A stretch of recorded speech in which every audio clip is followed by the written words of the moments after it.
চট্টগ্রাম মহানগর বিএনপির আহ্বায়ক কমিটি ভেঙে দেওয়ার পর 7 দিনেও নতুন কমিটি ঘোষণা করেনি দলটি।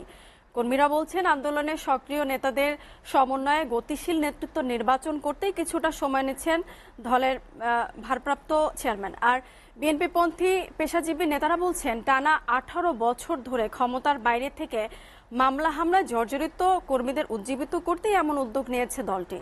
সোহাগ কুমার বিশ্বাসের প্রতিবেদন। গেল 13 জুন মধ্যরাতে পাঠানো প্রেস বিজ্ঞপ্তিতে অন্য 3টি নগর কমিটির সঙ্গে চট্টগ্রাম মহানগর বিএনপির আহ্বায়ক কমিটিও বিলুপ্ত ঘোষণা করে কেন্দ্রীয় বিএনপি। নতুন কমিটিতে স্থান পেতে অনেকেই শুরু করেছে দৌড়ঝাঁপ। তবে কর্মীদের আশা, আগামী দিনের আন্দোলন কর্মসূচিকে সফল করতে নতুন নেতৃত্ব বাছাই করবেন দলের ভারপ্রাপ্ত চেয়ারম্যান।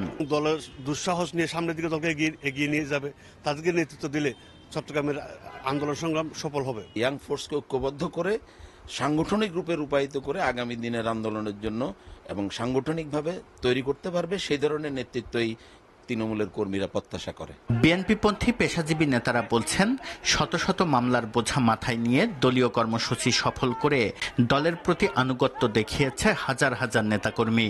সঠিক মূল্যায়ন হলে এটি হবে সরকার বিরোধী আন্দোলনের নতুন মেরুকরণ। 40টা কেস থাকার পরেও একটা ছেলে বিএনপি করছে, হিয়ার ইজ মাই সাকসেস। এখানে বিএনপির সাকসেস। যারা জেল জুলুম সহ্য করে এতদিন দলকে সাহায্য সহযোগিতা করেছে, সময় দিয়েছে, I think those people will be coming in the scene. দলটির সদ্য সাবেক আহ্বায়ক কমিটির সদস্য সচিবের দাবি, দায়িত্বকালীন সময়ে সাধ্যমতো চেষ্টা করেছেন তারা। মামলা হামলায় জর্জরিত কর্মীদের রাজপথে নামিয়ে আনাই হবে নতুন নেতৃত্বের সামনে সবচেয়ে বড় চ্যালেঞ্জ। এই কঠিন সময়ে এইভাবে দলকে পরিচালনা করা, জনগণ বিএনপির সাথে আছে, দলকে শক্তিশালী করে একটা সুষ্ঠু নির্বাচনের আন্দোলনের মাধ্যমে এটা আদায় করে নিতে হবে।